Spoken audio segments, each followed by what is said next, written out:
کہنے والے تو کہتے ہیں کہ انسان اپنی غلطیوں سے سبق سیکھتا ہے، لیکن اگر کسی کو یہ احساس ہی نہیں کہ اس سے کوئی غلطی ہوئی ہے تو وہ غلطی کو غلطی ہی نہیں سمجھ رہا تو پھر وہ کیا سیکھے گا؟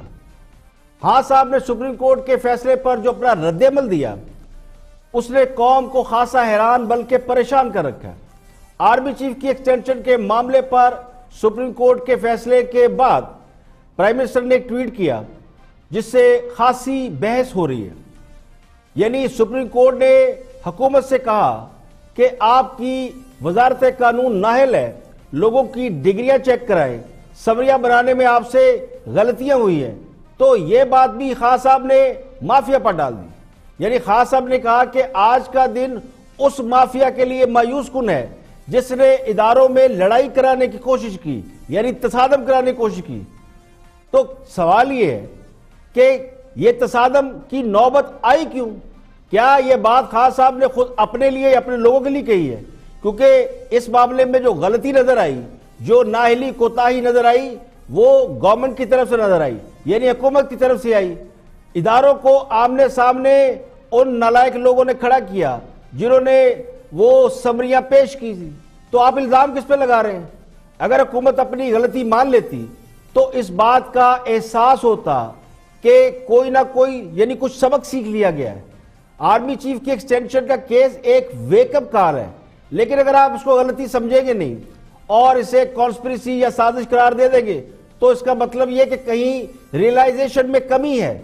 کسی نے بھی یہ نہیں کہا، نہ اپنوں نے نہ پرایوں نے، کہ کوئی سازش ہوئی ہے، لیکن خود پرائم منسٹر اس طرح کا امپریشن دے رہے ہیں کہ جیسے یہ کوئی بہت بڑی سازش ہوئی تھی۔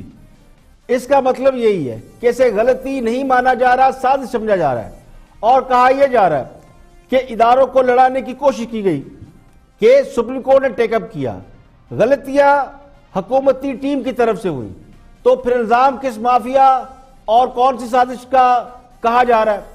تو کہنے والے تو کہتے ہیں کہ یہ جو سمری تیار کی تھی، کیا یہ کسی مافیا نے آ کے تیار کی تھی؟ گورنمنٹ نے جو پروسیجر رول میں غلطی کی، کیا وہ سیاسی مخالفین ان کی جگہ بیٹھ کے غلطیاں کر رہے تھے؟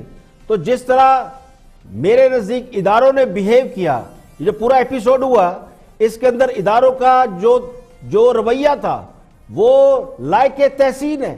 پہلی بار یہ تاثر پیدا ہوا ہے کہ ہم میں برداشت کا مادہ پیدا ہو رہا ہے، آئین و قانون کا احترام کیا جا رہا ہے۔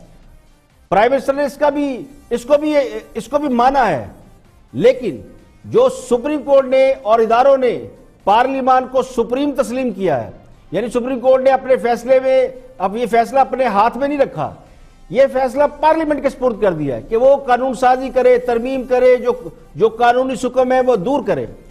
اب میرا سوال یہ ہے کہ وہ ادارے جن پر ہم ایک بڑے عرصے سے یہ الزام لگاتے ہیں غیر جمہوری ہیں، جمہوریت کے لیے خطرہ ہیں، وہ جمہوریت کے ہاتھ پاؤں مضبوط کر رہے ہیں، اور جو جمہوریت کے نام پر منتخب ہو کر آئے ہیں وہ کیا کر رہے ہیں؟